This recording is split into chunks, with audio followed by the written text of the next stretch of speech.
በግጭት ምክንያቶች ወባ ኤችአይቪ ኤድስ እየጨመረ ነው። እንዲሁም የህፃናት ክትባት ባለመኖሩ እንደ ፖሊዮ የልጅነት ልምሻ እየጨመረ ነው። እውነት ወይንስ ሐሰት ይላል። ይሄ ጥያቄ ብዙ ነገሮች ስለተጻፉበት ውስጡ በቀጥታ እውነት ወይ በቀጥታ ሐሰት ማለት የምንችልባቸው አይደለም፣ ግን ነጠልጠል አድርጌ ለማየት ሞክራለሁ። ምክንያቱም በአጠቃላይ እንደምናውቀው በዓለም አቀፍም በየትኛውም ቦታ እንደሚታወቀው ግጭቶች ባሉባቸው ቦታዎች ላይ የጤና ሴክተር በተለይም ደግሞ የህብረተሰብ የጤና አገልግሎት ሌሎችም የሶሻል ሴክተሮቻችን ብዙ ጊዜ ጫና ይኖራቸዋል። ከዛ አንጻር በተለይ እዚህ ላይ የተጠሩትን ስንመለከት ወባ ኤችአይቪ እየጨመረ ነው ይላል። እነዚህ ናቸው መጀመሪያ የተጻፉት። በተለይ ግጭት ባለባቸው ቦታዎች ላይ እነዚህን ለብቻ የተያያዙትን ብንመለከታቸው ጠያቂያችን ሰፋ ያሉ ነገሮች አንድ ላይ ስላያያዙና ግጭቶች ባሉባቸው ቦታዎች ለዚህ በሙሉ ጨምረዋል በሚለው ካስቀመጡት በጠቅላላ እንደ ሐሰት ይሆናል። ግን ግጭት ባለበት ቦታ ላይ ግን እንደዚህ አይነት ነገሮች ይጨምራሉ። ለብቻው ብንመለከታውን ለምሳሌ የወባን ስንመለከተው በግጭት ብቻ ነው ይሄ የጨመረው ብለን ማለት አንችልም። በሀገራችንም በአህጉራችንም ስንመለከት ባለፉት 3 አመታት በተለይ የኢንቫይሮንመንቱ የክላይሜቱ መቀየር የአየር ንብረት መቀየር በጣም ብዙ ሀገሮች ላይ የበሽታውን ጫና እየጨመረ እንደሆነ ይታያል። እኛም በባለፈው 3 አመት ያለንን ትሬንድ ስንመለከተው ወቅቱን ያልጠበቁ የወባ ወረርሽኞች የመታየት በተለይ ደግሞ በፊት ምን ጠረጥራቸው ይሄ ቦታ ከፍተኛ ቦታ ወይ ዝቅተኛ ቦታ ብለን ብንመለከት ይሄ በአልቲቲዩዱ ባለው ማለት ነው በከፍታው ከዛ አንጻር በፊት ከምናየው የበለጠ አሁን ከፍ ማለት ነገሮች አሉት። ያ ምንም ግጭት የሌለባቸውን ቦታዎች ላይ ከፍ ብሎ የሚታይ ነገር አለው። ስለዚህ በእነዚህ በግጭት ምክንያት አይደለም እነዚህ ሙሉን እየጨመሩ ያለው በሚለው መታረም ይፈልጋል። ነገር ግን ለምሳሌ ኤችአይቪን ደግሞ ብንመለከት ኤችአይቪ እንደ ሀገር አቀፍ ያለን የበሽታው ምጣኔ ስንመለከት በባለፉት በተሰሩት ምጣኔዎች በጣም እየቀነሰ ነው ያለው በአጠቃላይ ማለት ነው። በሀገር አቀፍ ደረጃ ከ1% በታች ነው እንግዲህ ኤችአይቪ ምጣኔያችን ያለው። ያ እንግዲህ የብዙ ነገሮች ድምምር ስራ ነው።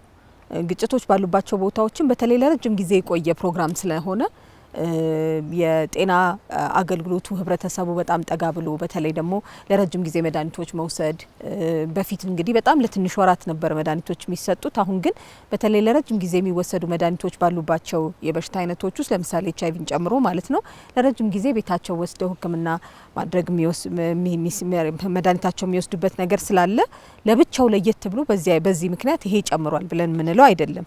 የህፃናት ክትባትን እንዲሁም የህፃናት ክትባት ባለመኖሩ እንደ ፖሊዮ ይላል። ይሄ ሙሉ ለሙሉ ሐሰት ነው። ማለት ክትባት ባለመኖሩ አይደለም።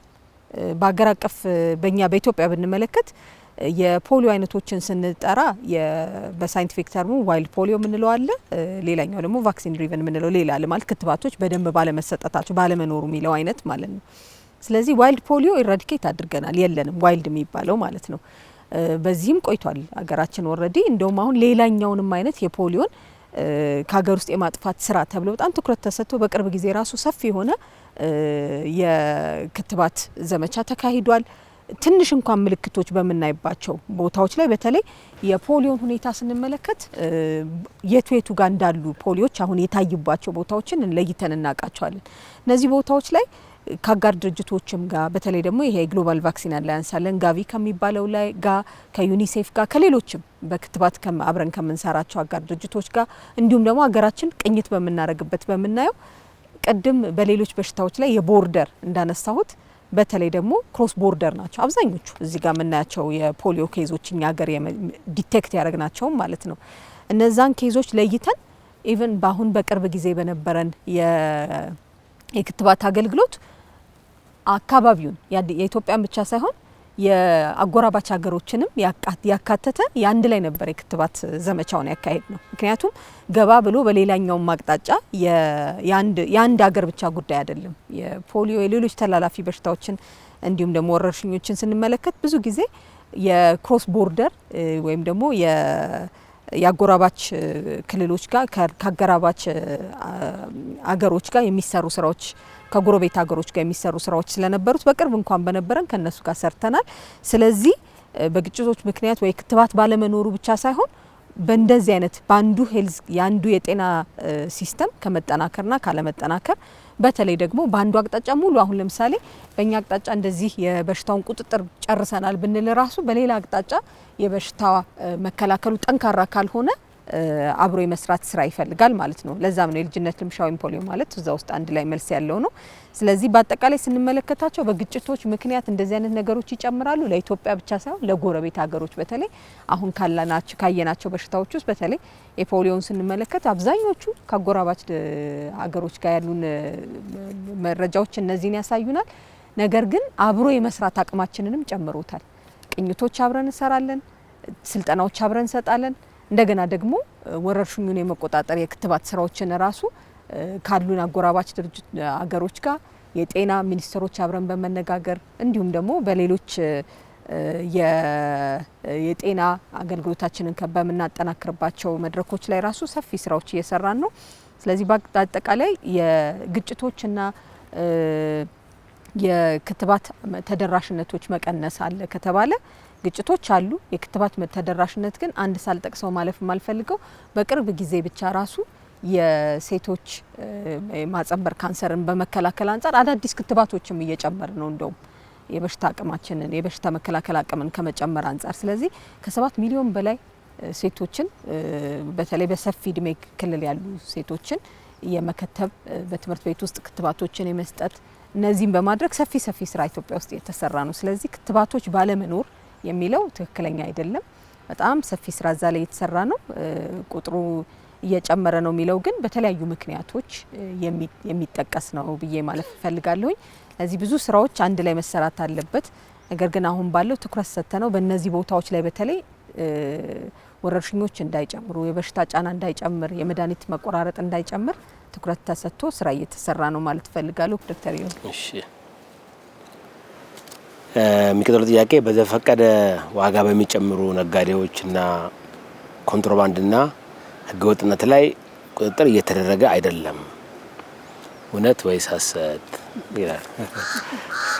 ይሄም ትንሽ አስቸጋሪ ነው። ቁጥጥር እየተደረገ አይደለም ሐሰት ነው። ግን የህገወጥ ንግድ ስራ ኮንትሮባንድ ሲሪየስ ችግር ነው። በጣም ሲሪየስ ችግር ነው። የንግድ ስርዓታችን በጣም ብዙ መሻሻል የሚጠይቅ ነው። የተተበተበ የንግድ ስርዓት ነው ያለን።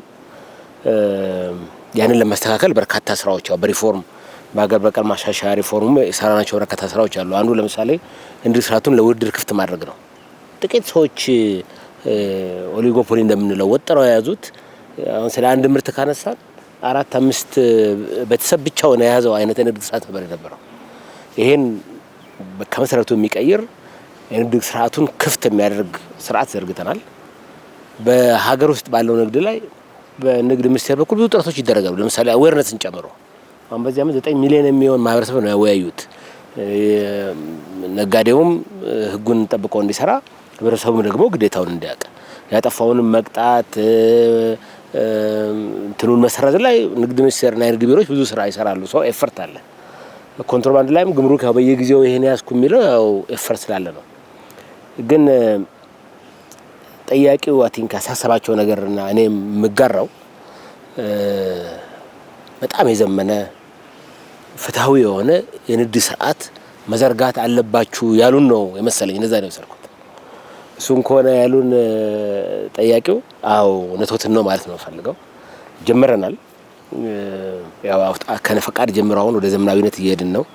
የመንግስት አገልግሎት በተቻለ መጠን የተቀላጠፈ እንዲሆን በአንድ መስኮት እንዲሆን ሰፋፊ ስራ እየተሰራ ነው። እንዳልኩት ጥቂቶች የያዙትን ንግድ ስርዓት ለውድድር ክፍት ያደረገ ነው። በነገራችን ላይ በመንግስት ቁጥጥር ብቻ አሁን ሲሚንቶ ታሳውሳላችሁ አይደል? ሲሚንቶ አሁን መመሪያ ሲወጣ ሲሰረዝ አንድ ኢንዱስትሪ ሚኒስቴር አንድ ንግድ ሚኒስቴር ምንም ለውጥ ላይ ያመጣ አልቻለም። ዋጋው ላይ እንዲያውም ባሰበት። ልክ ለገበያ ስትተው ስርዓቱን ያዘ እና አንዳንድ ነገር በገበያ የምትፈታው አለ አቅርቦቱን በማቅረብ እና እጥረት ባለበት ሁኔታ ሁሉ ይሄ ሁሉ ችግር አለ። የህዝባችን የተሻለ የተሳለጠ የንግድ ስርዓት እየጠየቀ እንዳለ በመገንዘብ በርካታ ማሻሻያ ስራ እየሰራን ነው። ይሄንን አጠናክረን እንቀጥላለን ማለት ነው የምፈልገው ለጠያቂው። ያሉ ችግሮች ላይ ግን መንግስት ምንም ሳያደርግ ቁጭ ብሎ ለሚለው ግን ስህተት ነው። በጣም በርካታ ስራ እየተሰራ ነው። አይ ቲንክ በተለይ የሆልሴሉን የጅምላ ንግዱን የምርት ስርዓቱን ለወደ በደምስን ከፍት ደግሞ ገበያው መራሱን እያስተካከለ ይሄዳል። ዋናው ግን አንዱ የሰራነው ትልቅ ነገር ይመስለኝ ነው ሸማቹንና አምራቹን ማገናኘት ነው። ከ1400 በላይ ሆኖም የገበያ የቅዳሜና እሁድ ገበያዎች ሁሉም ክልል ተከፍተን አቅለን በጣም የሚገርም ነው ያመጣው ለውጥ። አንደኛ ለአርሶ አደሩ ኮንፊደንስ ይሰጠዋል። ምርቴን የሚሸጥበት ቦታ አለኝ ብሎ ያስባል። ሸማቹ ደግሞ ቀጥታ ፍሬሽ ልክ ፈረንጅ ጋር ፍሬሽ ፕሮዲዩስ እንደሚባለው አይነት ያንን እንዲያገኝ እድል ይሰጠዋል። ይሄን አስፍተን እንቀጥላለን። ሌላው ደግሞ ማህበራት ላይ አሁን ጥሩ ስራ ጀምረናል። ስለዚህ ማህበራትን ማጠናከር እንዲያመርቱም እንዲያቀርቡ ማድረግ አለብን። ይሄን በፋይናንስ መደገፍ የወጣ ፖሊሲ አለ። ይሄን አጠናክረን እንቀጥላለን። እዚህ ላይ ላብቃና ዶክተር ፍጹም እርሶ ልጋብዝ። እሺ እኔም ቀጣይ ጥያቄን እዚሁ ላይ እንደው ከቅዳሜና እሁድ ገበያ በተጨማሪ በጣም ትልልቅ የገበያ ማዕከላት እየተሰሩ ነው። አዲስ አበባ ካሉት በተጨማሪ በየክልሉ በየትልልቅ ከተሞች በተለይ ትልቅ መፍትሄ እያመጡ ነው።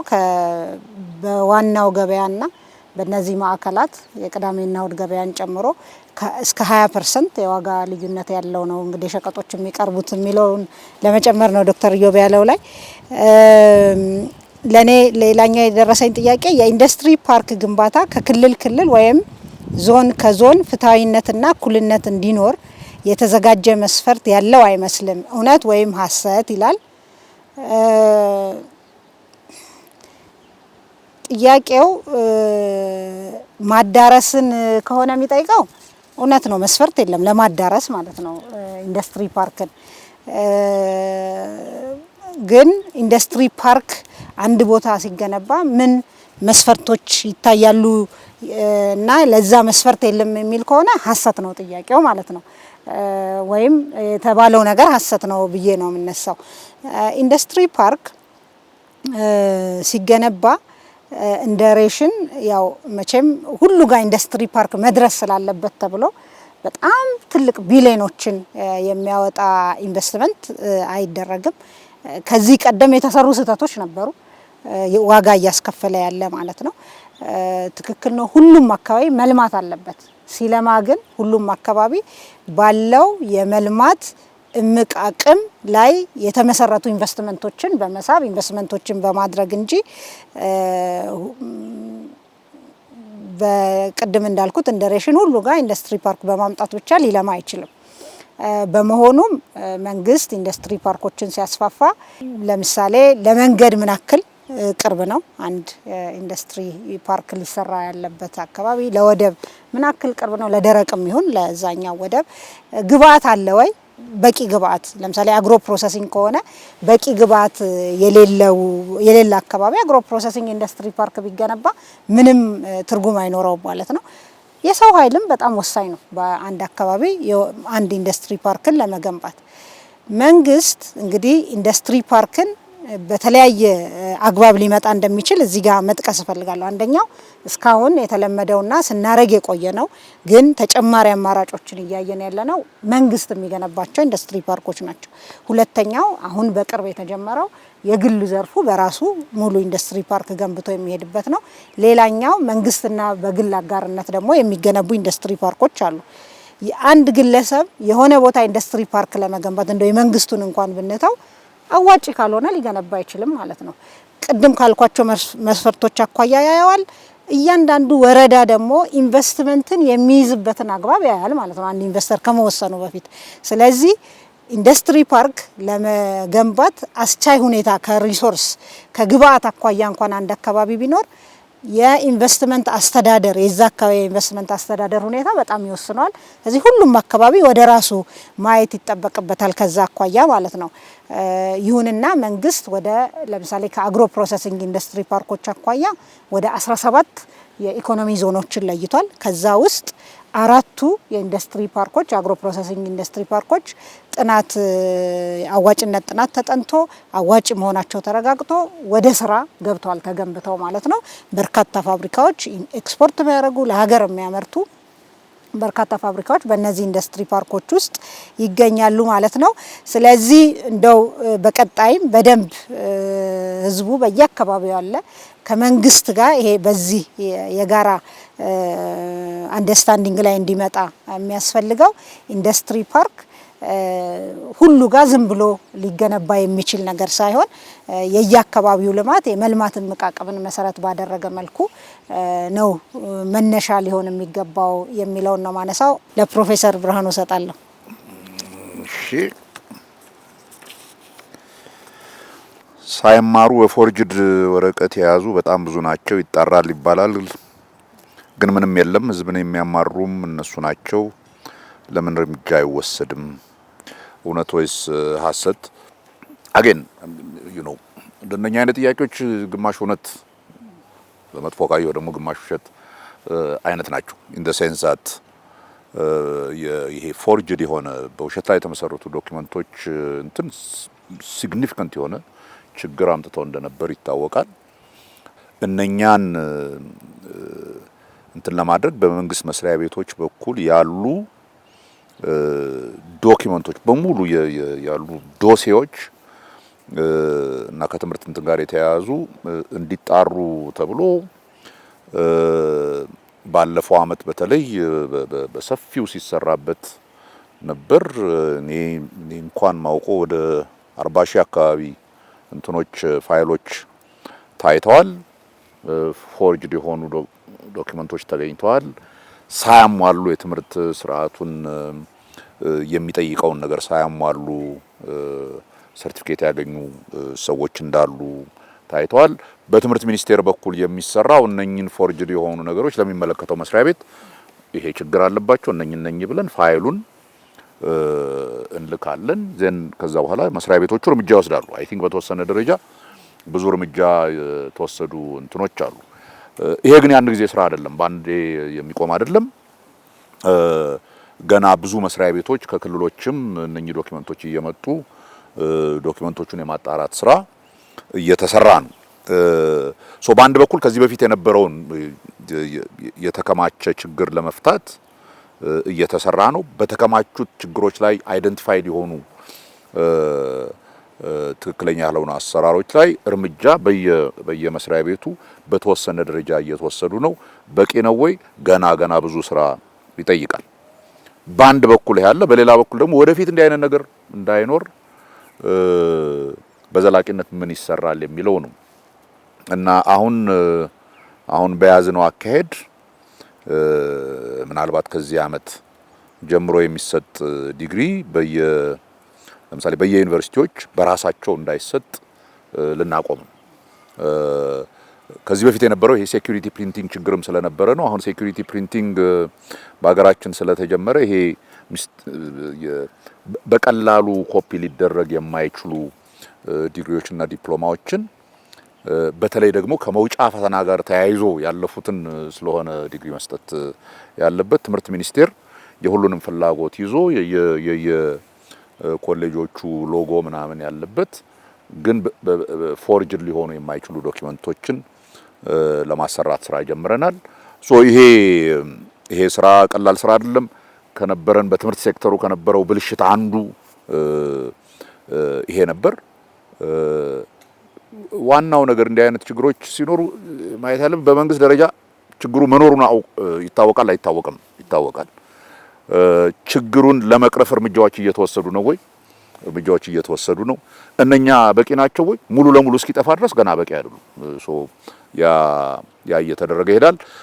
አይ ቲንክ በዚህ ዙሪያ በስራችን ብለን እየሰራ ነው። እንድ በመንግስትም ደረጃ ታስታውሻለሽ በካቢኔ ደረጃም ነው በደንብ ተነጋግረንበት ይሄን ነገር ማጽዳት አለብን ተብሎ የተጀመረው ስራው እየተሰራ ነው። እሺ፣ በሁሉም አካባቢዎች በመንግስት የጤና ተቋማት ውስጥ መድኃኒት አይገኝም። በተለይ ውድ መድኃኒቶች የሚገኙት ከግል ፋርማሲዎች ብቻ ነው። እውነት ወይንስ ሐሰት ይላል። በሁሉም አካባቢዎች በመንግስት የጤና ተቋማት ውስጥ መድኃኒት አይገኝም። አብዛኞቹ ጥያቄዎች ላይ እንደምታዩት ጀነራል ተደርገው ስለሚቀመጡ በአንድ ቦታ ላይ ራሱ ባይኖር ጥያቄ ይኖረዋል። ስለዚህ ምክንያቱም እነዚህ አገልግሎቶች በጣም አንገብጋቢ ናቸው። መድኃኒት ሰው በፈለገበት ሰዓት አጠገቡ ሲያጣ አንድም ቢያጣ የለም ብሎ ስለሚል በሁሉም አካባቢዎች በመንግስት የጤና ተቋማት ውስጥ መድኃኒት አይገኝም የሚል እንደምታው ትክክል አይደለም። ምክንያቱም በሁሉም ራሱ የሚለው ቃል እንትኑን ያጠፈዋል። ምክንያቱም ቅድም እንደነገርኳችሁ ከጤና አገልግሎት አንጻር 82% የጤና አገልግሎት የሚሰጠው በመንግስት ተቋማት ውስጥ ነው። ይሄ እንደገና ማስመር ፈልጋለሁ። ያ ምን ያሳየናል? በጣም ብዙ ተጠቃሚዎች የመንግስት ተቋም ውስጥ ይመጣሉ። ስለዚህ በመንግስት ጤና ተቋማት ውስጥ መድኃኒት አይገኝም የሚለው ሙሉ አያደርገውም። ሁሉም መድኃኒት ግን አለ የሚለውን መልስ ካየን ሁሉም መድኃኒት አይገኝም። በተለይ ውድ መድኃኒቶች የሚገኙት ከግል ፋርማሲዎች ብቻ ነው ይላል። የቁጭት ጥያቄ ያለው ይመስላል። ለዛ ነው ቅድም እንዳልኩት መድኃኒቶች፣ ምግብ፣ መድኃኒት፣ ውሃ እነዚህ ቤዚክ የምንላቸው ነገሮች ውስጥ በጣም መንግስትም ትኩረት ሰጥቶ አሁን ራስን የመቻል አቅምን የማጎልበት ብለን ከምንላቸው ልክ ግብርናውን ዝርፍ ሰጥቶ በጣም ትኩረት ተሰጥቶ እንደሚሰራው መድኃኒትም በጣም የህልውና ጉዳይ ነው። ድምጽ የሌለው መሳሪያ ነው የሚባለው። ስለዚህ ከዚህ አንጻር መኖር አለባቸው ከሚባሉና ህዝባችን ጋር እኛ ሀገር ብቻ ሳይሆን ግን በብዙ ቦታዎች ላይ ጫና ያለበት ነው። ሁሉም ቦታ ሁሉ ነገር አይገኝም። ያንን ከመጨመር አንጻር ግን በጣም ብዙ ቢሊዮን ብር ከ33 ቢሊዮን ብር በላይ ነው ተርዮ በሚያግዘኛል በፋይናንሱ በጣም ብዙ በጀት ተመድቦለት በተለይ ደግሞ ከማክሮ ኢኮኖሚክ ሪፎርሙ በኋላ በጣም ትኩረት ተሰጥቶ ልክ የነዳጅ ድጎማ እንደተደረገው የመድኃኒት በጣም ትኩረት ተሰጥቶት ድጎማ ተደርጎ እየተሰጠ ነው። ውድ ከሚባሉ መድኃኒቶች ጥቂቱን ላንሳ። አሁን ለምሳሌ የካንሰር መድኃኒትን ስንመለከት በአገር አቀፍ ደረጃ 50% ድጎማ ይደረጋል። ልክ የነዳጅ ላይ ድጎማ እንደሚደረገው ማለት ነው። በጣም ውድ የሚባሉ መድኃኒቶች ናቸው። ስለዚህ እነዚህን በመንግስት ተቋማት ውስጥ የማግኘት በተለይ ደግሞ ካየን ሕክምናውን በሰፊው የሚሰጠው እነዚህ ተቋማት ውስጥ ነው። የማዳረስ ስራ ብዙ ይቀረናል። እነዚህ መድኃኒቶች ግን ሁሉንም ማግኘት ስለሚከብድ አሁንም ተጨማሪ ጫና ወደ ህዝቡ የሚወጣበት አግባብ አለ። ስለዚህ ሙሉ ለሙሉ ሀሰት ነው የለም እንደዚህ አይነት ነገር የለም መድኃኒቶች በሙሉ አሉ ብሎ ማለት አይቻልም። ቤዚክ የምንላቸው በተለይ በጤናው ስናስቀምጥ የፕሮግራም መድኃኒቶች አሉ። ለምሳሌ ፕሮግራም መድኃኒት ስንል የኤችአይቪ፣ የቲቢ፣ የወባ መድኃኒት፣ ሌሎችም የፕሮግራሞች የእናቶች የስነ ተዋልዶ ጤና አገልግሎት መድኃኒቶች እነዚህን ስንመለከት ከ90% እንደውም እስከ 98% አቬሌብል ናቸው፣ ይኖራሉ፣ ይገኛሉ መገኘታቸው ላይ ማለት ነው። ስለዚህ እንደውም የመንግስት ተቋማት ውስጥ የበለጠ የሚገኙ መድኃኒቶች በሚለው የሚቀመጡ ይሆናሉ ማለት ነው። ሌላኛው እነዚህ የነፍስ አድን መድኃኒቶች ምንላቸው አሉ። ግሉኮስ፣ ሌሎች መድኃኒቶች፣ የአንቲባዮቲክስ ብዙ ሰው የሚያውቃቸው ማለት ነው። ሌሎችም የነፍስ አድን መድኃኒቶች ብለን ምንላቸው አሉ። እነዚህ ስንመለከት 100% እስካላደረስን ድረስ ጥያቄ ይኖራል። ለዛም ነው ከ78% 75% ወደ ላይ ከፍ እያለ በፐርሰንት ደረጃ ሙሉ ለሙሉ አላደረስናቸውም። ስለዚህ የ1/5 ያለመገኘቱ ጥያቄ በጣም ሰፊ የህዝብ ጥያቄ ያመጣል። በአጠቃላይ ደግሞ ይሄ የሚፈጠርባቸው አግባቦች በምን ምክንያት ነው ብለን ስንመለከት በሆስፒታሎች ውስጥ ሆስፒታሎች ወይም ክልሎች ወይም እያንዳንዱ ይሄ ከፌዴራል አንስቶ በክልል እስከ ወረዳ ድረስ የሚሰሩ ስራዎች አሉት። የትንበያ ስራው ራሱ አቅም አብዛኞቹ ትንበያ ትሰራላችሁ ወይ ምን ያህል የትንበያ አቅም አላችሁ ብለን ስንል 100% የትንበያ አቅማቸው ራሱ ከፍ ያለ አይደለም። ትኩረት ተሰጥቶ የአቅርቦት ሰንሰለት የማሻሻል ስራ በጣም ትኩረት ተሰጥቶ እየተሰራ ነው፣ ግን ገና ብዙ የሚቀረው ነው። በፐርሰንት ስናስቀምጥ የዓለም ጤና ድርጅት 15% የጤናው በጀት ላይ ስንመለከት ራሱ ለሕክምና መድኃኒት በጀት መያዝ አለበት አንድ ተቋሙ ራሱ ማለት ነው። ያን ስንመለከት በሀገራችን አብዛኞቹ ተቋሞች ያንን በጀት የመያዝ አግባባቸው ዝቅተኛ ነው። አንዱ ከትንበያ አቅም ነው። ሌላኛውም ደግሞ ጠቅላላ ለጤናው ከሚመደበው በጀት አንጻርም ለነዚህ የመድኃኒት አቅርቦቶች የሚመደበውን በጀት ማሳደግ፣ በሀገር ውስጥ ምርት የመቀየር የመቆራረጥ ችግር እንዳይፈጠር ትኩረት ተሰጥቶ የመስራት ስራ ይፈልጋል። በዚህ ምክንያት የግል ተቋም ውስጥ ነው እነዚህ የሚገኙት የሚለው በፈለጉ ሰዓት ሲወጣ ከፍ ባለ ዋጋ ነው የሚመጣው።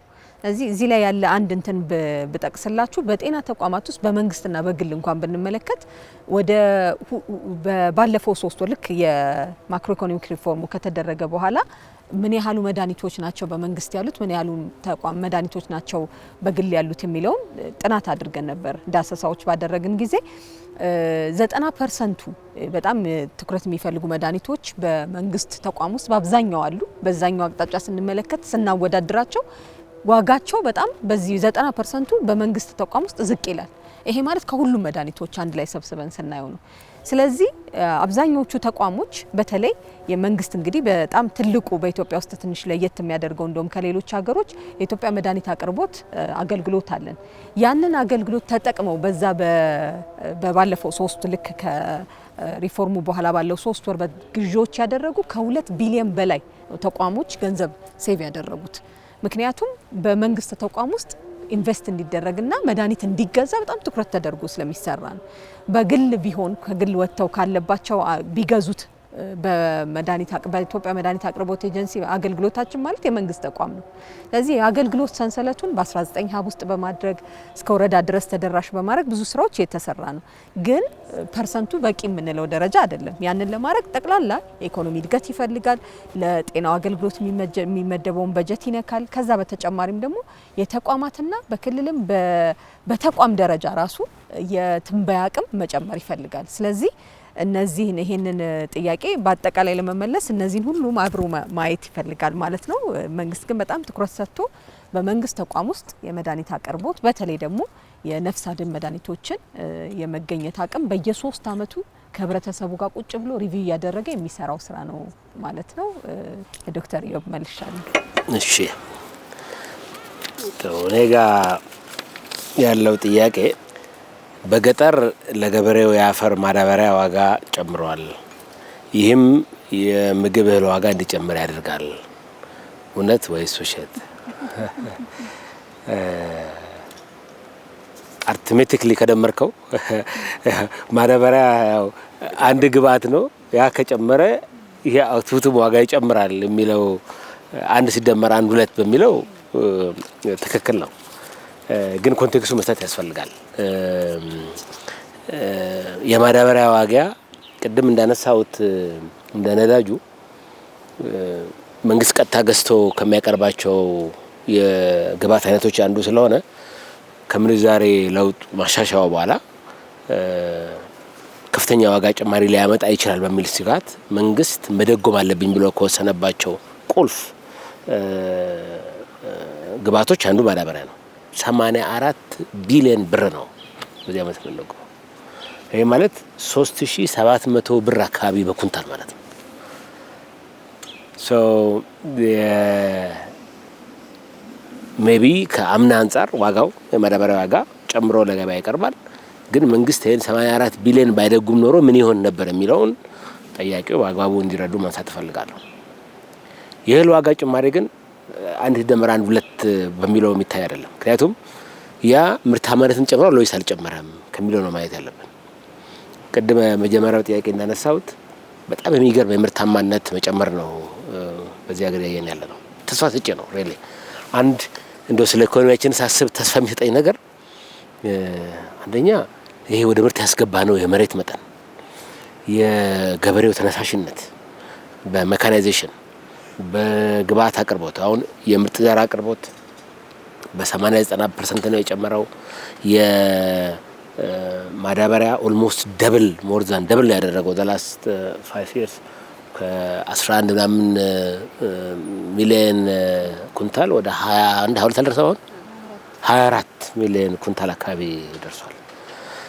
ይሄ እና ደግሞ መስኖ ላይ ኢንቨስት የምናደርገውን አስቡ ነው 30-40 ቢሊዮን በየአመቱ ኢንቨስት ያደርግን ነው ኢሪጌሽን ላይ መስኖ ላይ። ይሄ ምርታማነትን ይጨምራል። ምርታማነት ሲጨምር ደግሞ እንግዲህ ኢኮኖሚክስ ያስተማሩን እርሳቸው ናቸው። ሰፕላይ ሲጨምር እንደሚሉት ዋጋ መውረዱ አይቀርም እና ጥያቄያችን በዚህ አግባብ እንዲያዩት ነው ማድረግ የምንፈልገው። አንደኛ የማዳበሪያ ፍላጎታችን በጣም ጨምሯል። የምንገዛው መጠን ሰፊ ነው። ሌላው ግን በጣም ኢምፖርታንት ነገር ከዚህ ጋር ያያየው የምፈልገው የግብርና ላይ የመጣው ልዩነት ታስቦ በፖሊሲ የመጣ ነው የሚለው ነገር በደንብ አድርሶ ማድረግ ፈልጋለሁ። የአንዳንድ ሰዎች ዝም ብሎ በድል የመጣ አይነት አድርገው ይወስዳሉ። እነሱ አይደለም። ኮንሺየስ መንግስት አስቦ የወሰነው የፖሊሲ እርምጃ ያመጣው ውጤት ነው። ከ600 በላይ የታሪፍ ላይንስ የግብርና ግብዓቶች እኮ ቀረጥ ነጻ እንዲሆኑ ተደርጓል። መካናይዜሽን ብዙ ጊዜ ያነሳዋለሁ። ቬይት ሀመር ቀረጥ ነጻ ዳያስፖራ የተባለ በሚገባበት ሀገር እና ማዳበሪያ ማነው ትራክተር ላይ ታክስ ይከፈል የነበረበት ሀገር ያንን ገልብጦ ያኛው አይቻልም ትራክተር ግን ቀረጥ ነጻ አይሆን ማለት ያ ቅድመ ያነሳውት የክላስተር ፋርሚንግ ያመጣ ውጤት ነው። የማዳበሪያ ዋጋ ከዚህ በላይ እንዳይጨምር መንግስት በጣም ከባድ ውሳኔ ወስኖ ነው 3700 ብር ድጎማ ያደረገው። በዚህ ምክንያት የተለየ የዋጋ ጭማሪ እህል ላይ እንዲመጣ አንፈልግም። ኢንፋክት ቅድም እንዳነሳውት አዝማሚያው እንደውም መረጋጋት ነው እንጂ የተለየ የዋጋ ጭማሪ ያየን አይደለም። አንዳንዶቹ ምርቶች ላይ ዋጋ የሚቀንስበት ሁኔታ አለ። አሁን የአትክልት የጨመረበት ሬት 5% 4% አካባቢ ነው። ኢንፋክት እንደው ምርት ካነሳ ደግሞ ዋጋቸው የቀነሱ ምርቶች አሉ። ምርታማነታችን እየጨመረን በሄድን ቁጥር የዋጋ ሁኔታ የተረጋጋ ይሆናል። ማዳበሪያ ላይ ኢንቨስት ማድረግ ግን አለብን። በዚህ ነው መጨረስ እንፈልገው። ኢምፖርት እያደረግን አንቀጥልም። መቼ እንዴት የሚለውን አሁን መመለስ አልችልም። ግን የራሳችንን የማዳበሪያ ፋብሪካ ገንብተን ከራሳችን አልፈን ለጎረቤት ሀገራት ኤክስፖርት ማድረግ መቻል አለብን። ይሄ በመንግስት እይታ ስር ያለ ጉዳይ ነው ማለት ፈልጋለሁ። አንዲት ግን ትንሽ ነገር ጨምር ዮብ፣ አንተ ባልከው ላይ አክቹአሊ ላንተ የቀረበ አንድ ጥያቄ ነበረ ከዚህ ከእርዳታ ጋር በተያያዘ ለፍጹም የቀረበ ጥያቄ ነበረ። ዶሜስቲክ ኢንዱስትሪውን እንትን ለማበረታታት ይደረጋል ምናምን የሚለውና አሁን ስታነሳው ኢንቴንሽናል የሆነ የፖሊሲ ውጤት ነው ያልከው። ኢምፖርታንት የሆነ አይ ቲንክ ማህበረሰቡ ሊገነዘበው የሚገባ ነገር አለ። ይሄ በምግብ እህል ራሳችንን መቻል ይሄ የሶቨርኒቲ ጥያቄ ነው። this is not just ዝም ብሎ የመብላትና ያለ መብላት ጥያቄ አይደለም። በኢንዱስትሪ በተቻለ መጠን ኢንዱስትሪያል ካፓሲቲ ቢልድ ማድረግ አለብን። ሎካሊ ዓለም ላይ የሆነ ያለው ነገር ሲግኒፊካንት የሆነ ኢፌክት እያመጣብን ነው፣ ያመጣብናል እየቆየን ከሄድን። እንደ በፊቱ ሱሪያችንን ሳንታጠቅ ዓለም እየተቀየረብን ነው የሚል እልሃል። ይሄንን አይ ቲንክ ፐብሊኩ አንደርስታንድ ማድረግ አለበት። ፔን አለው ወይ ኒጎ እነኚህ ነገሮች ስታረግ የተወሰነ ፔን ሊኖር ይችላል። በአንድ ጊዜ እንትን አያደርግም። ለምሳሌ ቅድም 28% 15% ወረደ ስትል ስቲል ዋጋ እየጨመረ ነው። therefore people are suffering እና ተቸገርኩ ቢልክ absolutely true የተቸገርክ ነው። ግን at the same time ይሄ the short run medium run the long run የሚባሉት ነገሮች ኢምፖርታንት ናቸው in the policy making process እና ዓለም ደግሞ እየሄደች ላለችበት እንትን እነኚህን ነገሮች ዝም ብሎ ለሽንገላ ለምናምን የሚደረጉ ነገሮች ሳይሆኑ እንደ ሀገር እንቆይ ካል እንደ ሀገር ረጅም ቦታ እንሂድ ካልን ዜን በእነኚህ ነገሮች ካፓሲቲያችንን ቢልድ ማድረግ ግዴታ ነው። ኢትስ ኖት በአክሲደንት የምታደርገው ዝም ብሎ ከመጣ የምትለው አይደለም። ኢንቴንሽናሊ አስበህ ህብረተሰብን መመገብ የሚችል አግሪካልቸር ያስፈልገኛል ነው ማድረግ ማዳበሪያ ደጉም ይሁን ምን ይሄ whatever it is that you are going to do you have to do it meaning there is a larger reason ተለቅ ያለ ሪዝን አለ why you are doing this in the same thing with industry it's not ከባድ ነገሮች ሊኖሩ ይችላሉ ግን ከሰው እየለመን ከሰው እየጠበቅ ከሰው እንትን በቃ ዛት ፒሪየድ እያለቀ ነው የዩኤስኤድ እኮ መቅረት የሚያሳየን መለመን ጥሩ አለመሆኑ ሞራሊ እንትን መሆኑ የሚያዋርድ መሆኑ ብቻ እኮ አይደለም አይቀጥልም therefore ዝም ብለህ ካየኸው ዜን እንደ ሀገር ይዞ ገደል ይገባል ይሄንን እንትን ለማድረግ ነው ታይ ያረጋዋል ቅድም ሁለታችሁም ጋር የቀረበው ብዬ እሺ እኔ ነኝ መሰለኝ ቀጥሎ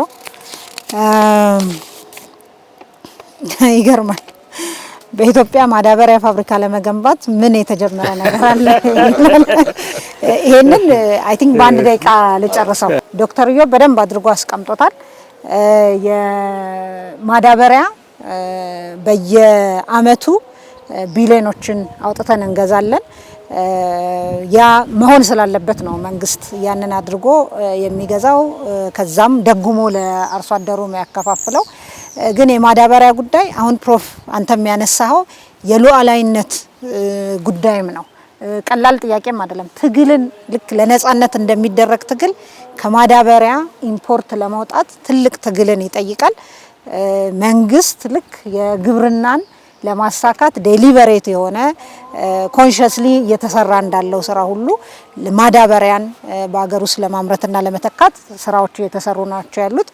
ከግብአት አኳያ ኢትዮጵያ የታደለች ሀገር ናት። አስፈላጊው ከፖታሽ ብንል ከተፈጥሮ ጋዝ ብንል በቂ ግብአት አለን። ያንን ግን አሰናስሎ የግል ዘርፉን አምጥቶ መንግስትም ማድረግ ያለበትን አድርጎ አስፈላጊውን ኢንቨስትመንት አድርጎ ወደ ምርት መቀየር አስፈላጊ ነው። ያ ግን ስራ ከህዳሴው ግድብ ባልተናነሰ ትኩረት ወደ መሬት ለማውረድ እየተሰራ ያለ መሆኑን ብቻ ልጥቀስና ፕሮፍ ለሚቀጥለው ጥያቄ እድል ልስጥ። ትምህርት ጥራትን መሰረት ባደረገው የመንግስት አካሄድ በርካታ ተማሪዎች ሆን ተብሎ በስፋት እንዲወድቁ እየተደረገ ነው። እውነት ወይስ ሐሰት? በርካታ ተማሪዎች መውደቃቸው እውነት ነው። አውቆ እየተደረገ ነው የሚለው ግን የሚገርምም ነው በአጠያየቅ ደረጃ። ቢኮዝ ሜቢ ስለ መንግስት ምንነት አለማወቅም ነው። መንግስት ሲወዱት ነው የሚወደው። አይ ሚን ለምን ብሎ ይጣላል? ቢያልፉለትና እንትን ቢል የበለጠ መንግስትን ይወዳል። ዜርፎር ለፖለቲካው ይጠቅመዋል። ፈተና መውደቅ ኢዝ ሲምፕሊ ከዚህ በፊት የነበረው ይሄ ዝም ብሎ በተወሰነ ደረጃ ለመወደድም ሜቢ በመንግስት በኩል አይ ዶንት ኖ ዝም ብሎ ተማሪዎችን ሳይማሩ ወይም ሳይፈተኑ ይለፉ የሚለው ነገር በትምህርት ስርዓቱ ላይ ያመጣውን አደጋ ለማስቆም የተወሰደ እርምጃ ነው። ደስታውን አንችለውም። ሁሉም እንዲያልፍም እንፈልጋለን። ግን አውቆ ነው እንዲያልፍ የምንፈልገው፣ ተምሮ ነው እንዲያልፍ የምንፈልገው እንጂ ዝም ብሎ እንዲያልፍ አይደለም። ትምህርት እንደ ማንኛውም ስራ ነው። እውቀት መሰብሰብ ዝም ብሎ ክፍል ገብተው ስለወጡ የሚሆን ነገር አይደለም። ስለዚህ ፈተና የወደቀው ተማሪ የበዛበት ምክንያት የፈተና አሰጣጡን ከመቀየራችን በፊት በነበረው ሁኔታ ተማሪዎች እውቀታቸውን የሚለካ ፈተና ሳይሆን ዝም ብሎ በተለያየ በአብዛኛው ከማጭበርበር ጋር በተያያዘ የሚደረጉ የማሳለፍ እንትኖች ናቸው። ያ ደግሞ መቆም አለበት። እንደ ሀገር እንቀጥል ካል በእርግጥም የተማሩ ልጆችና አፍራ ካል ያንን ማስቆም አለብን። ያንን እያስቆምነው ነው። በዛ ምክንያት ብዙ ተማሪዎች በመጀመሪያዎቹ ጊዜዎች ወድቀዋል፣ ይወድቃሉም። ገና ይሄ ሲስተሙ በደንብ መስመር እስኪይዝ ድረስ በተወሰነ ደረጃ ምጣኔው እየጨመረ እየሄደ ነው። እሱ ጥሩ ነው። ግን ኢቬንቹዋሊ እንደ መንግስት የሚፈልገው እንደ ማህበረሰብ የመንግስት መወደድ አለመወደድን ትተን እንደ ማህበረሰብ የሚጠቅመን ልጆቻችን በትክክል ተምረው እውቀት ይዘው እውቀት ያላቸው ሰዎች ሲሆኑ በአቋራጭ የሚገኝ ነገር አጭበርብሮ የሚገኝ ነገር የአጭር ጊዜ እንትን ካልሆነ የሚጠቅመው ነገር የለም። ባጭሩ መንግስት ተማሪዎችን በመጣል ፈልጎ የሚጥልበት ምንም የፖለቲካም ጥቅም የለውም፣ የምንም ጥቅም የለውም። ቢያልፉለት ነው የሚሻለው። ዘርፎ የተወደቀው የትምህርት ስርዓቱን ለማሻሻል በሚደረገው ሂደት ተማሪዎች መማር እንዳለባቸውና የሚያውቁ መሆናቸውን እያረጋገጥን ማሳለፍ ስለጀመርን ነው። ይሄንን እንቀጥላለን። በዛ የትምህርት እንትን የወደቁት በተቻለ መጠን ሌሎች የስራ መስኮች ውስጥ እንዲገቡ እንትን ይደረጋል። አሁን ብዙ ሰው የማያውቀው 840,000 ተማሪዎች ያስፈተን ጊዜ 30,000 አካባቢ ያለፈ ግድ የለም በሬሜዲያል ደግሞ ትንሽ የበለጠ እንትን እንበል ብለን ከ150,000 በላይ ነው የተቀበልን። ዳት ይር በዛ አመት 640,000 የቲቬት ቦታ ነበር ተማሪ የወደቀው ተማሪ ገብቶ ሙያ መማር የሚችልበት። ዜርፎር በመንግስት በኩል ያለው እንዲወድቁ ብቻ ሳይሆን ሙያም እንዲይዙ አውቀው እንዲሰሩ ነው። ቢኮዝ እንደ ሀገር የምንጠቀመው የሚያውቁ ሰዎች ካሉን ነው እና ፖለቲካውንም በደንብ ካለመረዳት ሊሆን ይችላል ይሄ የተጠየቀው። እንደው አውቆ መጣል የሚባለው ነገር እኔ መውደቃቸው ላይ አይደለም፣ አውቆ መጣል የሚባለው ነገር ፈጽሞ ስህተት ነው። ምንም ኢንሴንቲቭ የለውም መንግስት ይሄን የሚያደርግበት፣ እንደውም ኔጌቲቭ ነው። መንግስት መወደድ ነው የሚወደው፣ ይሄ ደግሞ አያስወድደውም። ግን ለማህበረሰብ ያለበትን ኃላፊነት መወጣት የሚችለው አንዳንድ ጊዜ የህብረተሰብ ኦር ተወሰነ የህብረተሰብ ክፍል ባይወድም ለአገር ግን የሚያስፈልገው ነገር ምንድነው ተብሎ ሲሰራ ነው እሱ ነው እየተደረገ ያለው። እንግዲህ የመጨረሻዋ ጥያቄያችን ናት የምትሆነው። ሁላችንም በዙር የመጨረሻ ጥያቄያችን ይደርሰናል። የኔ መጨረሻው ጥያቄ የጤና መድን ከጀመረ የጤና ተቋማት አቅም ቀንሷል፣ የተሰበሰበው ገንዘብ በወቅቱ አይደርሳቸውም፣ እውነት ወይንስ ሐሰት ይላል። የጤና መድን ከጀመረ የጤና ተቋም አቅም ቀንሷል ያገላለጽ ይመስለኛል። የተሰበሰበው ገንዘብ በወቅቱ አይደርሳቸውም፣ ይሄ እውነት አለው። ለምንና እንዴት እንሰራዋለን የሚለውንም ደግሞ ምን አስበንለታል የሚለውን ገልጻለሁ። የጤና መድን ከጀመረ ግን የጤና ተቋማት አቅም ቀንሷል የሚለው ያገላለጽ ይመስለኛል። ምክንያቱም የጤና መድን ከጀመረ በተለይ ማህበረሰብ አቀፍ የጤና መድናችን እንዳገር ከጀመረ አሁን በተመረጡ ክልሎች በትንንሽ ወረዳዎች እንደ ፓይለት የዛሬ 13 ዓመት አካባቢ ነው። ያኔ ሲጀምር የህብረተሰቡ የጤና ተቋማትን ሄዶ አገልግሎት የመፈለግ ጤናውን የማየት ምን ደረጃ ነው ያለሁት ብሎ የመመልከት ምጣኔውን ስንመለከት በጣም ዝቅተኛ ነው። ዛሬ ካለንበት አንጻር ስናየው ከአንድ 10ኛው በታች ነው ማለት 10 እጥፍ ነው የጨመረው። አሁን ያለው ህብረተሰቡ የጤና መድን ከተጀመረበት ጊዜ አሁን ያለው የጤና ፍላጎት ወይም ወደ ጤና ተቋማት መጥቶ የጤናውን ሁኔታ የማየት ደረጃ ብንመለከት በ10 እጥፍ ነው የጨመረው። በባለፉት አመታት አሁን በቅርብ ጊዜ የጤና መድን አዋጃችን ከወጣ በኋላ ደግሞ ስንመለከት ባለፈው ወደ 2 አመት ቢደርስ 1 አመት ከግማሽ አካባቢ ላይ ነው። ያኔ የጤና አዋጁ ሲወጣ ጀምሮ አሁን ያለውን ደግሞ ብትመለከቱ በፊት በ3 አመት አንድ ጊዜ ነው በአማካይ አንድ ሰው ወደ ጤና ተቋም የሚሄደው። አሁን በአማካይ ደግሞ ስንመለከት ካንዴ በላይ በአማካይ ወደ ጤና ተቋም ብዙ ሰዎች ይሄዳሉ። ይሄ እንግዲህ በአማካይ ያለው ውጤት ነው። ያ ምን ያሳየናል ማለት ነው? 3 እጥፍ ጨምሯል። አሁን እንኳን በቅርብ ጊዜ ያለው ለጤና ሰዎች ቀድሞ የመከላከል ቀድሞ የጤናቸውን ደረጃ የማወቅ ፍላጎት ያሉበትን ደረጃና ቶሎ ደግሞ ወደ ሕክምና ተቋማት በመምጣት የጤና አገልግሎትን የመፈለግ አቅማቸው እየጨመረ መጥቷል ማለት የፍላጎት አቅሙ ጨምሯል። ያ ምን አድርጓል? የጤና ተቋማት ላይ ጫና ጨምሯል በሚለው ቢደረግ ኖሮ አዎ ጨምሯል። ምክንያቱም እነዚህ ቁጥሮች ጨምሯል። በጤና መድን በማህበረሰብ አቀፍ የጤና መድናችንን ስንመለከት 55 ሚሊዮን በላይ ሰው በዚህ ታቅፎ አገልግሎት ያገኛል።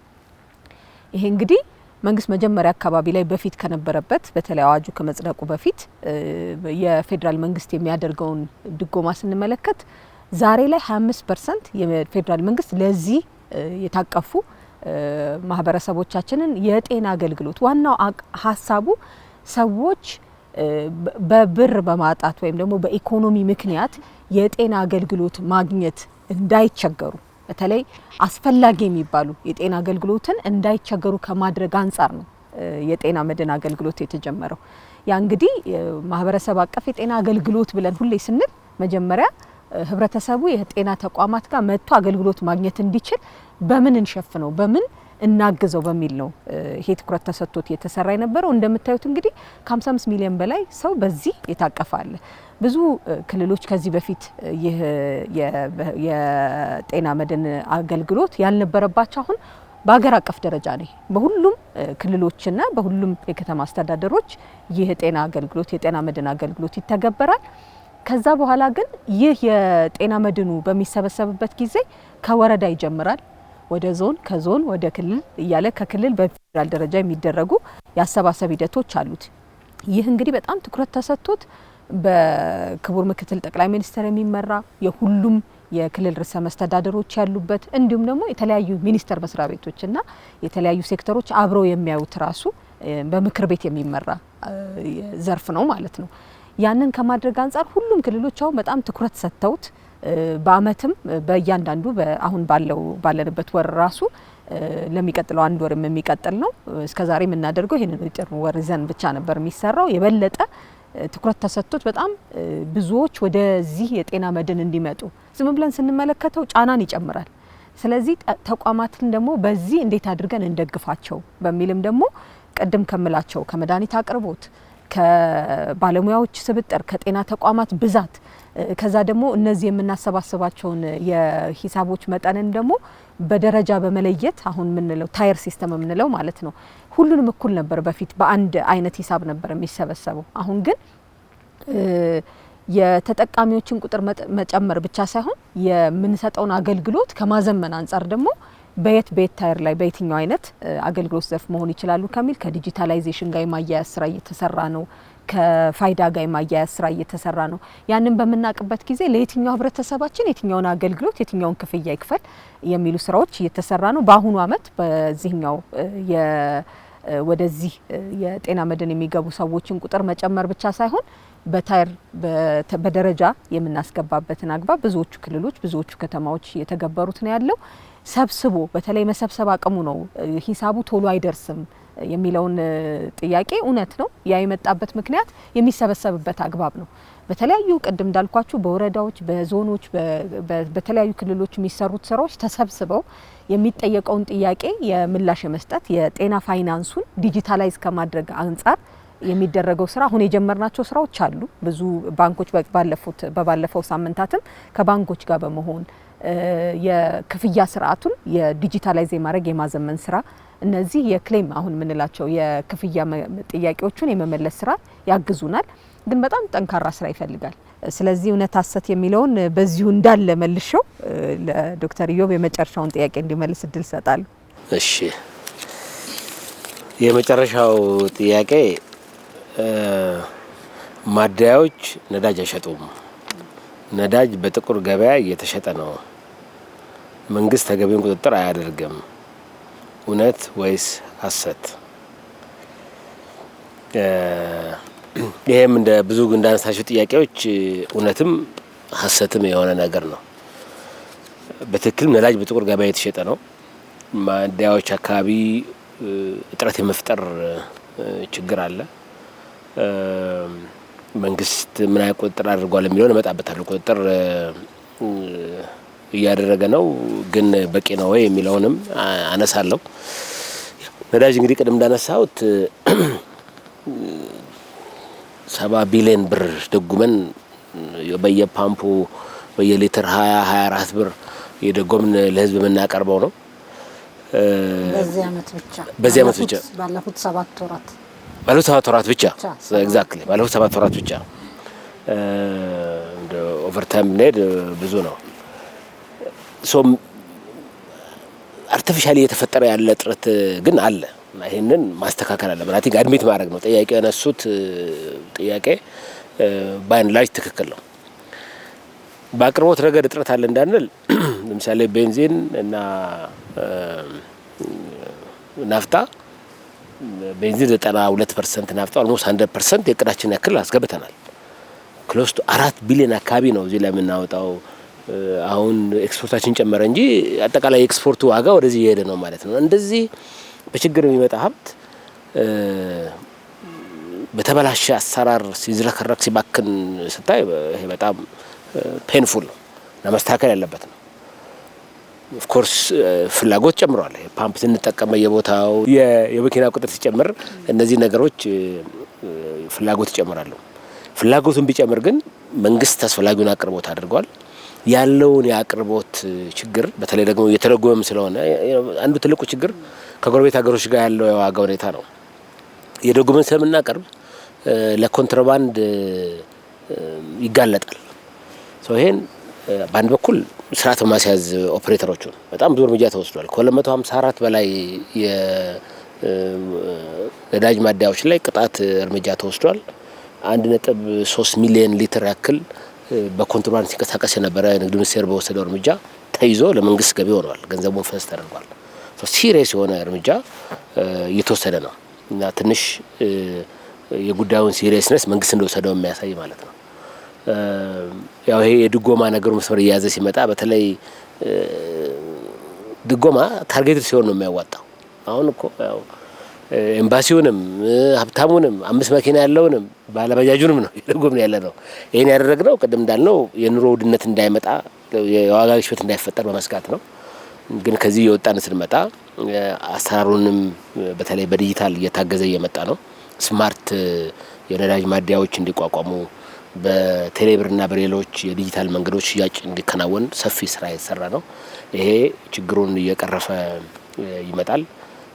ጥያቄው ያነሱትን ችግር ግን እኛም በደንብ ፊል አድርገናል። የተዝረከረከ አሰራር አለ። ይሄን ለማስተካከል መንግስት እየሰራ ነው። ይሄ ድጎማውን ደግሞ እያስተካከልን ስንመጣ የበለጠ ይስተካከላል ማለት ነው የምፈልገው። በዚሁ ወደ ዶክተር ፍጹም ልሄድ። እሺ አመሰግናለሁ። የኔ የመጨረሻው ጥያቄ በከፍተኛ መጠን እየተመረቱ እንደሆኑ የሚነገረው የግብርና ምርቶች መሰረታዊ የምግብ ዋጋ እንዲቀንስ ለምን አላደረገም የሚል ነው። ጥያቄውን ብዙ የቤት ስራዬን ቅድም ዶክተር ኢዮብን በተወሰነ ደረጃ ስለ በዚህ ጉዳይ ላይ በተለይ ከግብርና ምርትና ምርታማነት መጨመር አኳያ ያሉትን ነገሮች ከዋጋ ንረትም አኳያ ያነሳቸው በመሆኑ አጠር አድርጌ ለማንሳት ከዋጋ ንረት አኳያ ያለውን መጣበታለሁ። ትክክል ነው። በተለይ የዋጋ ግሽበት እየቀነሰ የሚጨምርበት መጠን እየቀነሰ የመጣ ቢሆንም አሁንም የዋጋ ግሽበት ውስጥ ይላል። በተለይ ቋሚ ገቢ ያላቸው የከተማ ነዋሪዎችን እንደዚሁ ተጋላጭ የሆኑ ጭራሽ ገቢም የሌላቸው ዜጎቻችንን በጣም በደንብ ተግዳሮት ሆኖ ያለ ጉዳይ እንደሆነ የዋጋ ግሽበት ምንም ጥርጥር የለውም። የዋጋ ግሽበት ወደ ኑሮ ውድነት ሰው ፊል ወደሚያደርገው የኑሮ ውድነት የመቀየር መጠኑ ከሰው ሰው ይለያያል ማለት ነው። እንደ ገቢ መጠናችን እንደ ገቢ አይነቱ ይለያያልና ይሄ ምንም ወደዛ ወደዚህ የምንለው ጉዳይ አይደለም። በጠረጴዛችንም ላይ እንደ መንግስት ትልቅ የቅድሚያ ሰጥተን የምንሰራው ጉዳይ ነው። የግብርና ምርቶች ዋጋ ላይ መቀነስ አልቻለም የሚለው ጋር ስንመጣ በተለያዩ ምክንያቶች ብዬ ነው ማነሳው። አንደኛው የአንድን ምርት የገበያ ዋጋ የሚወስነው የማምረቻ ወጪው ምን ያክል ነው። ከዛ በኋላ ያመረተው ሰው ደግሞ ትንሽዬም ቢሆን ትርፍ አድርጎ ነው አይደለም የሚሸጠው። በዚህ ውስጥ የአርሶ አደሩ ማዳበሪያ ዋጋ በምን ያክል ነው የጨመረው? ማዳበሪያ ቅድም እንደተባለው በጣም በትልቅ ጨምሯል። ዶክተር ኢዮብ ስላነሳው ነው ያልደገምኩት እንጂ ይሁንና የማዳበሪያ ዋጋ በተለያዩ ዓለም አቀፍ ተግዳሮቶች ምክንያት ከሪፎርሙ ጋርም ተያይዞ ብንደጉምም ተጨማሪ እየከፈለ ነው አርሶ አደሩ ማለት ነው። ሌላኛው የሰው ኃይል ወጪ ነው። እርሻ ውስጥ የሚያርስ የሚጎለጉል፣ የሚያጭድ የመሳሰለ እንግዲህ የሌበር ወጪም በዛው መጠን ተጨማሪ ያወጣል። ነዳጅ የመሳሰሉት አንድ አርሶ አደር የማምረቻ ወጪው ድሮ በነበረበት ቦታ አይደለም። ምርቱ ገበያ ላይ እንግዲህ ገበያ ወጣ ብላችሁ የምታዩ ከሆነ እኔ በተለያየ ጊዜ ገበያ ወጣ ብያ ያለውኝ የምርት እጥረት በአንድም አይነት ሸቀጥ አይታይም ገበያ ውስጥ፣ በተለይ በግብርና ሸቀጥ ማለት ነው። ሁሉ ነገር አለ። ትልቁ ችግር ግን የማምረቻ ወጪ ትልቅ በመሆኑ የተነሳ አሁን ባሉ የዓለም አቀፍና አገራዊ ነገሮች የተነሳ ገበሬው ወይም አርሶ አደሩ ምርቱን በተወሰነ ትርፍ ጨምሮ ስለሚሸጥ ያንን እንግዲህ እውነታ ነው ማለት ነው። ምንም ማድረግ የማንችለው ምን እንሰራለን እዚህ ላይ የማምረቻ ወጪ መቀነስ ያስፈልጋል። አንዱ ማዳበሪያ ነው። ቅድም ያነሳ ነው ማዳበሪያ የራሳችን አገር ውስጥ የምናመርት ከሆነ ከውጪ ስናመጣ የምናወጣውን አክል ስለማይሆን የማምረቻ ወጪው ይቀንሳል። የቴክኖሎጂ አጠቃቀም በአንድ ሄክታር የሚገኝን ምርታማነት ለመጨመር ምርምር ያስፈልጋል። ተጨማሪ የቴክኖሎጂ ግብአቶችን መጨመር ያስፈልጋል። በአንድ ሄክታር ላይ ያለ ምርታማነት ሲጨምር የምርት ማምረቻ ወጪ በዛው መጠን እየቀነሰ ስለሚሄድ ከዚህ ጋር ተያይዞ የሚመጣ ገበያው ላይ ምርት ቢጨምር አብሮ ዋጋ የመጨመር ነገር አይኖርም ማለት ነው። ሌላኛው የገበያ ስርዓታችን ነው። ቅድም እንደተባለው በጣም ብዙ ትንንሽ ሻጮች ያሉበት የገበያ ስርዓት ነው ያለን። በመሀል ብዙ ደላላ አለ። ያንን አጠቃላይ የአቅርቦት ሰንሰለቱን የማዘመን ዘመናዊ የገበያ ስርዓት እንዲኖረን መስራት አለብን። እውነት ደግሞ ሌላው የምርትና ምርታማነት ጉዟችን ገና አልተጋመሰም። ስለዚህ በሄክታር ማምረት ያለብንን ተጨማሪ መሬት በጣም ብዙ ነው ያለን እንደ ሀገር፣ ብዙ ውሃ ብዙ መሬት ያለን ሀገር ነን። የምርትና ምርታማነት ስራችንንም አጠናክረን መቀጠል ይጠበቅብናል ማለት ነው። ይሁንና ባለፉት 12 ወራት የምግብ የዋጋ ንረት ከ31% በላይ ከነበረበት ወደ 14.6% ወርዷል በየካቲት።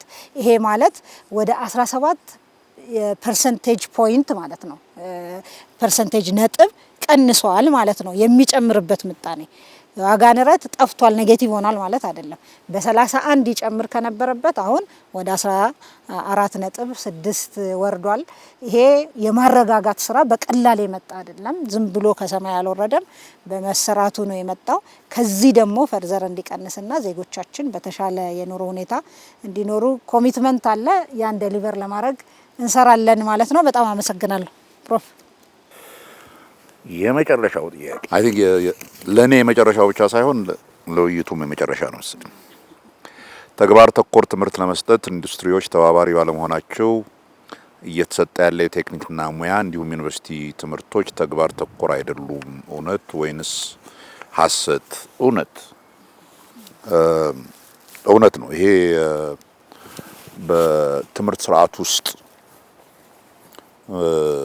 ከነበሩት ድክመቶች አንዱ ያቺም ትምህርት እንደው ብዙ ድክመት ያለባትም ትምህርት ተግባራዊ የሆነ እውቀት እና ክህሎት ለሰዎች ለተማሪዎቻችን መስጠት አለመቻሉ ነበርና ይሄንን ማስተካከል ይገባል በሚል የመጀመሪያው እርምጃ የተወሰደው ካሪኩለሙን በማስተካከል ካሪኩለሙ ለመጀመሪያ ጊዜ ድሮ ይሄ ኮምፕሬሄንሲቭ በሚባለው ጊዜ እንደነበረው 11ኛ እና 12ኛ ክፍል ያሉ ተማሪዎች ፕራክቲካል የሆነ የተግባር ትምህርት እንዲማሩ የሚያስችሉ ካሪኩላሙ ላይ ተጨማሪ የሆኑ ትምህርቶች ተዘጋጅተዋል። እነኛን ትምህርቶች በተግባር ለመስጠት ገና ሪሶርስ በየትምህርት ቤቱ እነኛን ነገሮች ማስተማር የሚችሉ ነገሮች ለማዘጋጀት እየተሞከረ ነው። በዚህ አመት ወደ 12 የሚሆኑ የተግባር ትምህርቶች ማስተማሪያ እንትን ተዘጋጅቶላቸው መጽሐፎች ተዘጋጅተው ወደ ትምህርት ይገባሉ። እንደዚህ ያልን እየጨመርን የምንሄደው ነው። የተግባር ተኮር ትምህርት አለመኖሩ ችግር በሁለተኛ ደረጃ ትምህርት ቤቶችና ወይም በኤሌመንተሪ ደረጃ ብቻ ያለ አይደለም። በዩኒቨርሲቲዎቻችንም ውስጥ አንዱ ትልቁ ችግር ከዚህ የተማሩትን ትምህርት በተግባር የሚሞክሩበት ሁኔታ አለመኖሩ ነው። የኢንዱስትሪ እና የዩኒቨርሲቲዎች ትስስር የሚለው አንዱ የዚህ ባለፈው 2 አመት ያደረግነው ትልቅ ኢኒሼቲቭ የትምህርትን በማስተካከል ደረጃ ይሄን የማስተሳሰሪያ ህግ አውጥተን በዛ ህግ መሰረት ተማሪዎች የኢንዱስትሪው የጤና ትምህርት የተማሩ በጤና እንትን ላይ ለምሳሌ ክረምቶችን ወር እንትን እየሄዱ የሚሰሩበትን ኢንጂነሮች፣ ሜካኒካል መሐንዲሶች ከሆኑ በየፋብሪካው ሄደው የሚሰሩበትን ግብርና የሚሰሩበትን ነገር እንትን ለማድረግ በከፍተኛ ደረጃ ለመጀመሪያ ጊዜ ኢንቴንሽናል ሆኖ ትልቅ የምክር ቤት ተቋቁሞለት የተግባር ስራ እየተጀመረ ነው። ይሄ አይ ቲንክ ቀስ እያለ ትምህርቱን ሞር ተጨባጭ ወደ ሆነ እንትን ያደርሰዋል ብለን እናስባለን። በዩኒቨርሲቲዎች ደረጃ ይሄም ብቻ ሳይሆን አሁን አንዱ በቅርቡ ከትምህርት ማህበረሰቡ ጋር ውይይት ያደረግነው ይሄ ድሮ ጃንሆይ ጊዜ ጀምሮ የነበረ ኢትዮጵያ ዩኒቨርሲቲ ሰርቪስ የሚባል እንትን ነበር። ይሄ 3ኛ አመት ተማሪዎች ከጨረሱ በኋላ ለአንድ አመት ሄደው ፓርትሊ ያስተማራቸውን ህብረተሰብ የሚያገለግሉበት በት ኢቭን ሞር ኢምፖርታንትሊ ከልጆቹ እውቀት ከሚመረቁበት ትምህርት ጋር በተያያዘ ሄደው መስራታቸው ችሎታቸውን ከፍ ያደርገዋል በሚል ይሄን ኢኒሼቲቭ አሁን እየተወያየንበት ነው።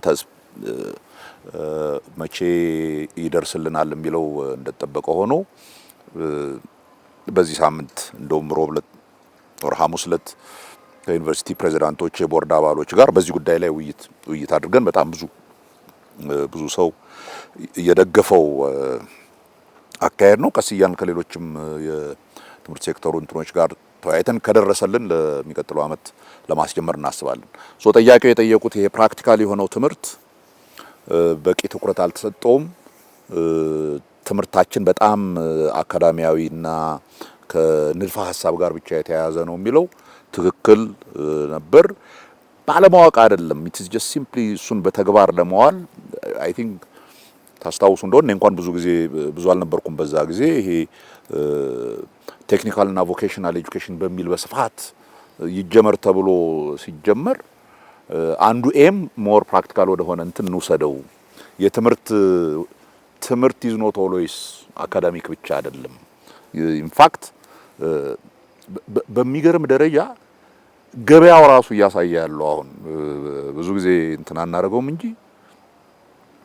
ዩኒቨርሲቲ ገብቶ አካዳሚክ በሆነ ፊልድ ከተመረቀ ተማሪ ይልቅ ጥሩ ቲቬት ላይ አናጢ ሆኖ የወጣ የተሻለ ደሞዝ ያገኛል። ግን የኛ ሜንታሊቲ በአብዛኛው ትምህርት ማለት የኮሌጅ እና ንድፈ ሐሳባዊ የሆነው ስለሆነ ሪስፔክት ስለማያገኝ ነው እንጂ ቅድም የሰጠሁት ምሳሌ እኮ ነው። 640 ሺህ ተማሪ እንቀበላለን ተብሎ ያመለከተው ወደ 200 ሺህ መግባትም ያለ መፈለግ አለ። ገና መለመድ አለበት እንደ ባህል ይሄን ሀገር እናሳድግ ካል የሚመጣው ትውልድ የበለጠ ክህሎት ያለው ይሁን ካል ያ ክህሎት ሁለንተናዊ ነው መሆን ያለበት። ኢት ካኖት ጀስት ቢ ዝም ብሎ ቲዮሬቲካል ብቻ ሊሆን አይችልም። ፕራክቲካል ጥሩ ግንበኞች ያስፈልጉናል፣ ጥሩ አናጢዎች ያስፈልጉናል፣ ጥሩ የቧንቧ ሰራተኞች በሁሉም መልክ ነው ልጆችን ማብቃት ያለብን። ወደዛ እንሄዳለን፣ እያጠናከር ነው እንሄዳለን። ኦንሊ እንትን ህብረተሰቡ ትንሽ ሜቢ መታገስ ያለበት ከሌላው ትምህርት በላይ የቴክኒክ እና የሙያ ትምህርት ውድ ነው። ቢኮዝ ብዙ የሚፈልገው መሳሪያ አለ። ብዙ የመንግስትንም ወጪ በተወሰነ ደረጃ ይጨምረዋል። ኢትስ ኖት ጀስት ብሎ ክፍል አስገብቶ ቋንቋ ማስተማር ወር ምናምን አይነት አይደለም። ማሽኖች ያስፈልጋሉ። እነኚህ ትንሽ ኮስትሊ ስለሆኑ ቀስ እያለ ዴቨሎፕ የሚያደርግ ነው። ዋናው ግን ተስፋ የምናደርገው አሁን በቶሎ ይሄ የዩኒቨርሲቲ ኢንዱስትሪ ትስስር የሚለው የሪሰርች ፈንድ ሁሉ ተመድቦለት ከዚህ በፊት አንዱ ኢንዱስትሪዎች እነኚህ ልጆች አሁን ተቀብሎ ማሰራት ምናምን ዝም ብሎ የማይሆን ወጪ ነው ምናምን የሚል እንትን ነበራቸው እና አሁን በመንግስት ደረጃም ፈንድ ተበጅቶለት የሪሰርች በነገራችን ላይ ተማሪዎቹ ብቻ አይደለም አስተማሪዎቹም አካዳሚሻኖቹም ሪሰርች የሚሰሩትም ከዛ ጋር ትስስር ያለው የሀገሪቱን ኢኮኖሚ ወደፊት ሊወስድ የሚችል እውቀቱን ወደፊት የሚወስድ እንዲችል እንዲሆን የምርምር ፈንድ ሁሉ እንዲቋቋም ነው የአዋጅ እንትን የሚያደርገው። ወደዛ እየሄድን ነው። ጥያቄው ትክክል ነው።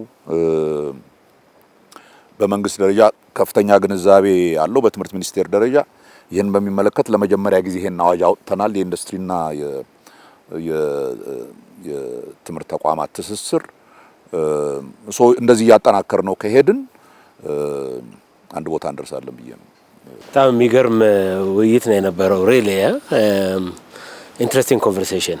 እኔ ራሴ ከተነሳው ነገር ነው ኢቭን ፐርሰናሊ ብዙ መማር የቻልኩበት ነው። አይ ሆፕ በተለይ ይሄን ጥያቄ ያነሱ ዜጎቻችን እንደሞ ሰፊው ህብረተሰብ ከዚህ ውይይት ብዙ ጠቃሚ ነገር አግኝተዋል ብዬ ተስፋ አደርጋለሁ። ዜጎቻችን ያነሷቸው በርካታ ጥያቄዎች ነበሩ። ብዥታ የፈጠሩ እንዲብራሩ የፈለጓቸው ጥያቄዎች ነበሩ። እዚህ ባደረግነው ውይይት ብዙዎቹን እንዳብራራን ተስፋ አደርጋለሁ። ከጥያቄዎቹ ጀርባ ግን ያለው ነገር ነው እኔ በጣም ልቤን የነካኝ። አጠቃላይ ኢትዮጵያ ውስጥ የፈጠነ ብልጽግና እንዲመጣ የተሟላ ማህበራዊ ልማት እንዲመጣ የመፈለግ ጉጉት እንዳለ ነው ያየሁት። እንደሰማችሁት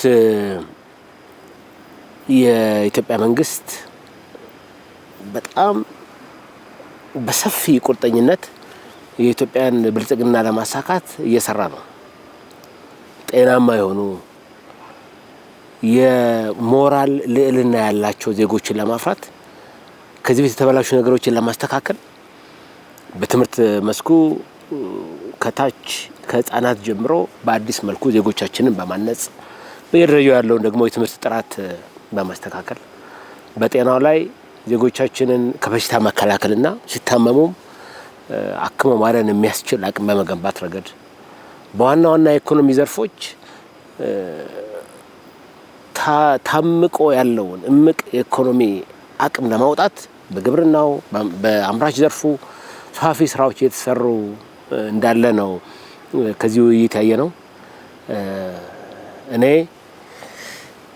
አስቀድሞ ከነበረኝም በላይ ነው በያዝነው አቅጣጫ ላይ የተሻለ ተስፋ እንድጥል በዚህ አቅጣጫ ከሄድን የዜጎቻችንን መሻት ለማሟላት የትውልድ መሻት ኢትዮጵያውያን ለዘመናት ያልተሟላ ጥልቅ የማደግ የመበልጸግ መሻት አላቸው። ይሄ መሻት ሊሳካ የሚችለው መንግስትና ህዝብ፣ የግሉ ሴክተር፣ በገጠር ያለው በከተማ ያለው ህዝባችን አንድ ላይ ተባብሮ ይህንን የልማት የመበልጸግ መሻት ለማሳካት ሲሰራ ነው። ይሄ ደግሞ በአንድ ምሽት በአንድ ጀንበር የሚሳካ ነገር አይደለም። በአጭር ጊዜ የተለያዩ ተግዳሮቶች አሉ።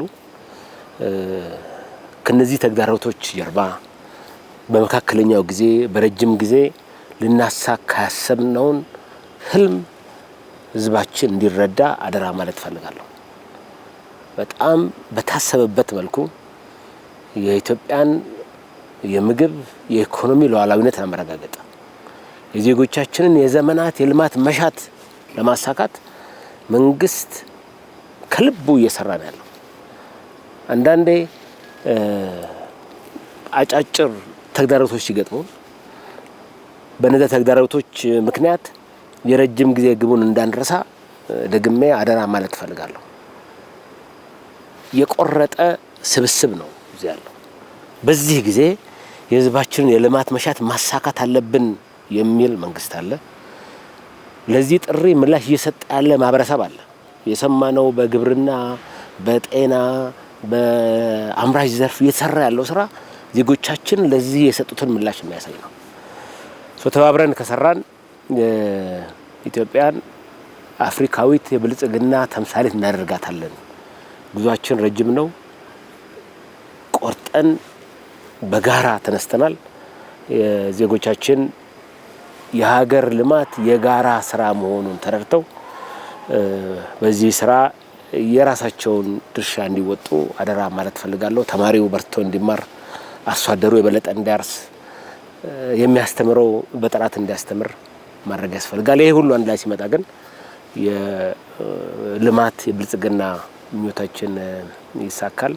ታሪክ ወደ ኋላ ተመልሶ ደግሞ ይሄን ጊዜ ሲያነሳ ኢትዮጵያውያን ወስነው በቃን ያሉበት ጊዜ ይሄ እንደሚሆን የታሪክ ጥፋት የተሰራበት ጊዜ ይሄ እንደሚሆን ካሁኑ በእርግጠኝነት መናገር ይቻላል። እንዲህ አይነት ኮንቨርሴሽን ስላደረግን በጣም ደስ ብሎኛል። ወሊክስ አመሰግናለሁ።